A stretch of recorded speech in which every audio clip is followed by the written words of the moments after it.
Assalamualaikum warahmatullahi wabarakatuh. Perkenalkan, saya Ihsanul Cahya dan teman saya Melvina Diva Labibah akan menjelaskan tentang penerapan teknik sampling atau materi kedua.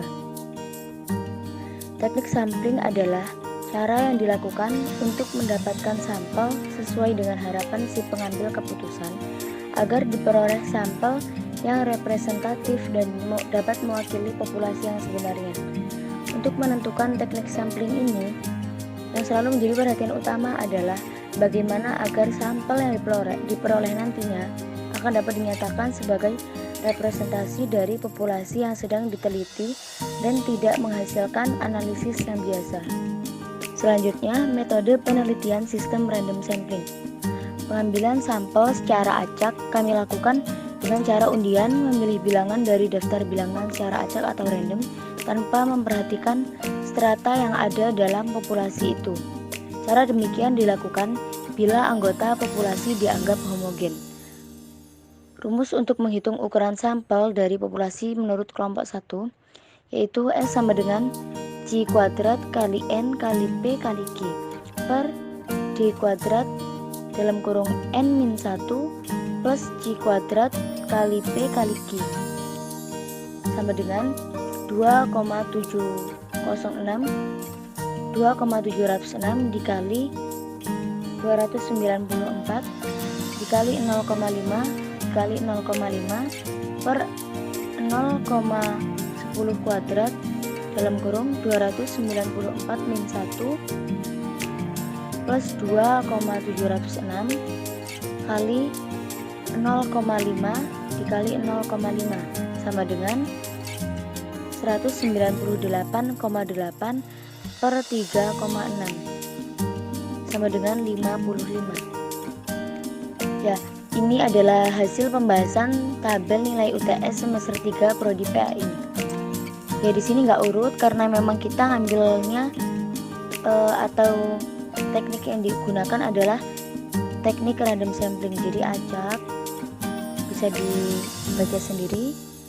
Selanjutnya, didapat nilai 55 menurut rumus Isaac dan Michael dengan pengambilan sampel secara sederhana, yaitu random sampling yang diambil secara acak. Dikatakan sederhana karena pemilihan sampel dilakukan tanpa harus memperhatikan strata yang ada pada populasi tersebut.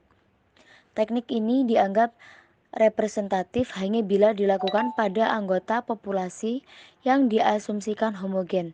Teknik ini tergolong sangat mudah, yaitu dengan menggunakan tabel acak seperti halnya data nilai UTS mahasiswa prodi PAI semester 3 di UNWH.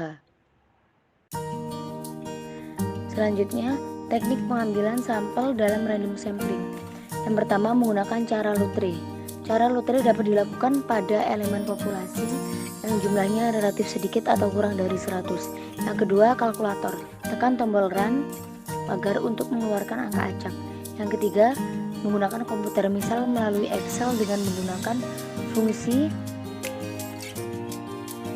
sama dengan rat beta atau sama dengan run between beta. Selanjutnya, menggunakan tabel angka random atau TAR.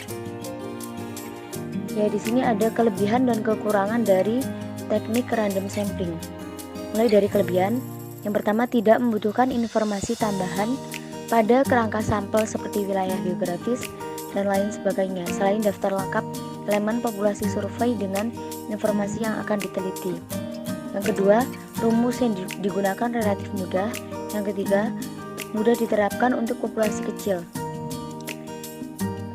Selanjutnya, kekurangan dari teknik random sampling, yaitu akan menjadi mahal dan tidak mungkin dikerjakan untuk populasi besar karena semua elemen harus diidentifikasikan sebelum diambil sampel.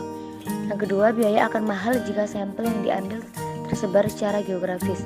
Yang ketiga, persyaratan sulit terpenuhi.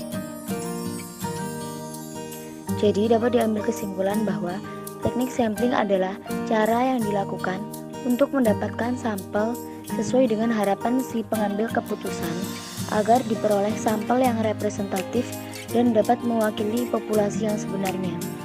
Metode penelitian sistem random sampling atau disebut cara acak dapat dilakukan dengan cara undian memilih bilangan dari daftar bilangan secara acak. Teknik pengambilan sampel dapat dilakukan dengan cara yang pertama menggunakan cara lotre, yang kedua kalkulator, ketiga komputer, yang keempat menggunakan tabel angka random atau UTAR.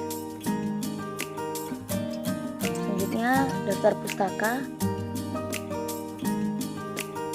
bisa dibaca sendiri. Sekian presentasi dari kelompok kami. Kurang lebihnya saya mohon maaf yang sebesar-besarnya. Wabillahi taufiq wal hidayah. Wassalamualaikum warahmatullahi wabarakatuh.